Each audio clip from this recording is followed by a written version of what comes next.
A demanda crescente por energia elétrica e o compromisso assumido pelo Brasil de geração a partir de fontes limpas colocou novamente na pauta a importância de investir no complexo nuclear instalado em Angra dos Reis.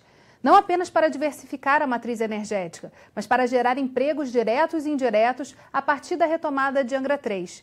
No Rio em Foco de hoje, vamos falar sobre a importância da energia nuclear e seu papel no crescimento do estado do Rio de Janeiro. Vem com a gente!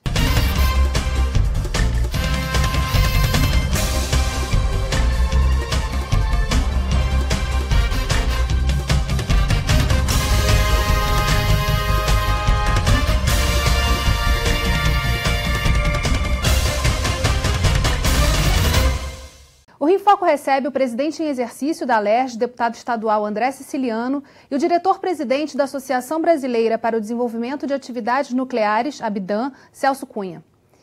O Brasil possui a sexta maior reserva de urânio do mundo e, tirando a atividade de mineração e beneficiamento, que são realizadas no estado da Bahia, todas as demais etapas de processamento desse combustível e a geração de energia elétrica, propriamente dita, ocorrem no Rio de Janeiro. Olhando para o espaço, para o território do Rio de Janeiro, como estão espalhadas essas atividades ligadas à indústria nuclear? Bom, basicamente, hoje você tem a INB em Resende, que é responsável por todo o ciclo do combustível, né? Então pega desde o minério até transformar no combustível nuclear processado, né?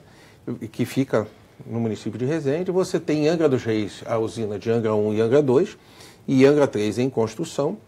Nós temos a base naval, a Nuclep, que produz equipamentos pesados, né? E hoje ela está construindo parte dos equipamentos de Angra 3 e construindo parte dos equipamentos do submarino nuclear, né?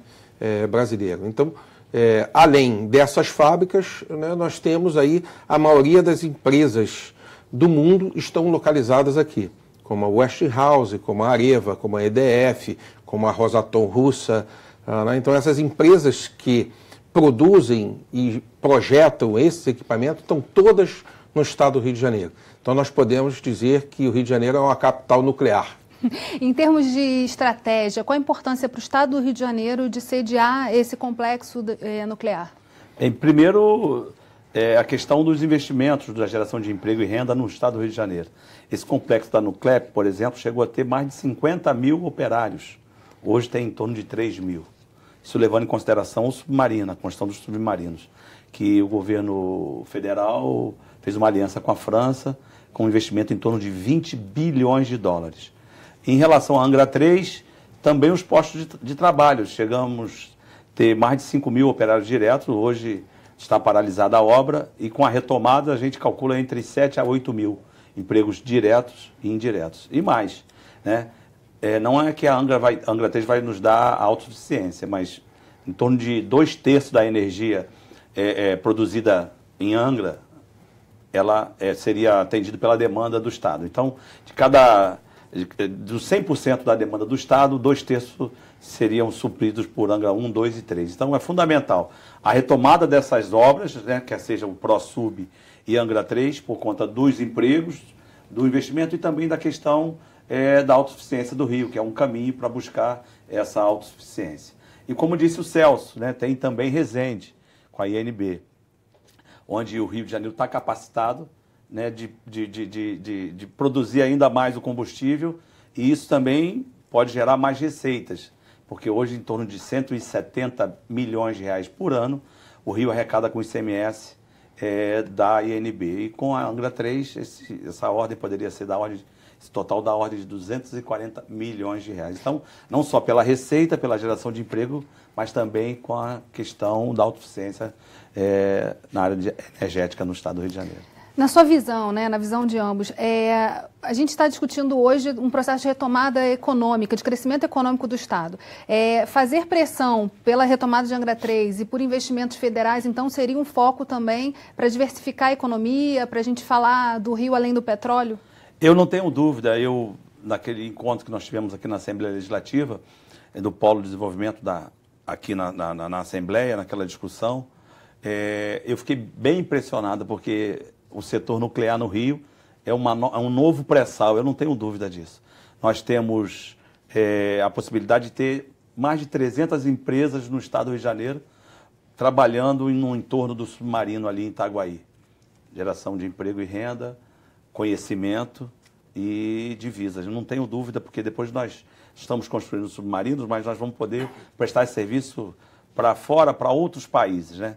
Em relação à possibilidade da retomada, eu tive a oportunidade de estar junto com o governador e com o ministro da Fazenda, Henrique Meirelles, e eu cobrei num almoço que nós tivemos na última semana, quando foi apresentado aqui o plano de recuperação econômica do Estado do Rio de Janeiro.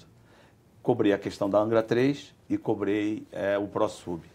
E, na ocasião, o ministro pediu para eu falar com o Guardian. Guardian é o secretário executivo do Ministério da Fazenda. Em relação ao ProSub, ele vai me dar todas as coordenadas, o que precisa para retomar com mais velocidade a obra. Em relação à Angra 3, ele foi mais reticente, diz que tem a questão da Eletrobras agora, a possibilidade da privatização, então ele seria mais lento. Mas em relação ao submarino, já ele vai nos passar e falei para ele que o Estado tem interesse, por conta de que essa é a possibilidade também do Rio sair da inércia que se encontra, né? De poder estar gerando emprego, estar gerando riquezas, porque o Estado precisa. Além da retomada de Angra 3, a gente tem uma possibilidade, quer dizer, tem uma necessidade de formação de um contingente de mão de obra para atuar nessas frentes que a energia nuclear traz para o Estado do Rio. Como é que está esse processo também e essa conversa com as universidades, com a formação nesse campo? Olha, o Rio de Janeiro é nós temos o único curso de engenharia nuclear, está na Universidade Federal do Rio de Janeiro, né?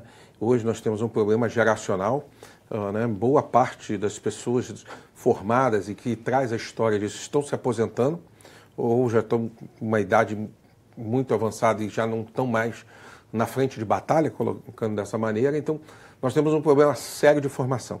Né? E que não é só a universidade que vai resolver esse problema. Né? Vem desde a formação básica. Né? Você veja, por exemplo, um soldador na Nuclep para fazer uma solda especial dessa. Não estão falando do soldador do carro, estão falando de uma usina nuclear. Né? Então ele leva pelo menos de 6 a 8 meses para entrar em linha de produção. Né? E isso porque a própria Nuclep ela tem uma capacidade de manter isso, mas tem uma série de conhecimentos que ao longo do tempo está se perdendo. E aí faz-se necessário nesse momento que Angra 3 venha à tona. Né? Esse processo do contingente ele vai virar uma realidade a partir do momento que Angra 3 vire uma realidade. Né? O PDE, né, 2026. Plano de Desenvolvimento Energético, né, lançado pela EPE, que está em consulta pública, ele prevê o término de Angra 3 em 2026. Tem uma discussão que seria 2024, questão de linha de financiamento, mas a iniciativa privada entende que faz-se necessário que se lance a próxima usina, né? O PDE 2050 ele já prevê de 4 a 5 usinas no mínimo. Então, né? E nós estamos falando de energia de base. Né? Energia de base ela não compete com a energia renovável, nem com a eólica, nem com a solar. Porque a solar e a eólica tem uma hora que não tem sol, tem uma hora que não tem o vento. Então alguém tem que garantir isso. Quem sempre fez esse papel muito bem foi a hidrelétrica. E as hidrelétricas, né, o nosso potencial hídrico do país está reduzindo. A curva de recuperação dos reservatórios está caindo ao longo dos anos, significa que as térmicas terão que ocupar esse papel. Ou você vai ter térmicas a gás ou térmica nuclear. A gás nós temos problema com a questão do poluente, preço. Né? Então, se a gente olhar nessa matriz energética, quem menos polui né, é a energia nuclear. A questão da energia nuclear são os rejeitos, né? Mas é ela que menos impacta na geração o meio ambiente. Agora, Celso, é bom dizermos também que hoje, para terminar a Angra 3, são necessários 17 bilhões de reais. Mas se fôssemos parar e encerrar hoje, do jeito que está o canteiro, os seguros, seriam necessários 12 bilhões de reais para encerrar do jeito que está. Então, eu acho mais factível que a gente possa terminar. Então, essa questão da cobrança junto ao governo federal, ao ministro Meirelles, é fundamental porque é uma possibilidade a gente ter retomado o investimento, a obra está parada, mas a mobilização é muito rápida, a questão também do ProSub, isso rapidamente a gente poderia ter ali em Angra dos Reis e Itaguaí em torno de 20 a 30 mil empregos diretos e indiretos. Então é fundamental para o Estado do Rio de Janeiro essas duas grandes obras de infraestrutura, né, que não só vai gerar energia e vai gerar conhecimento, mas vai fazer com que a economia do Estado e a economia do Brasil volte a andar para frente. E a gente vai continuar conversando sobre isso no próximo bloco, não saia daí. Vamos falar sobre a importância do parlamento no desenvolvimento dessa indústria. Rio em Foco aqui, política e economia caminham juntas.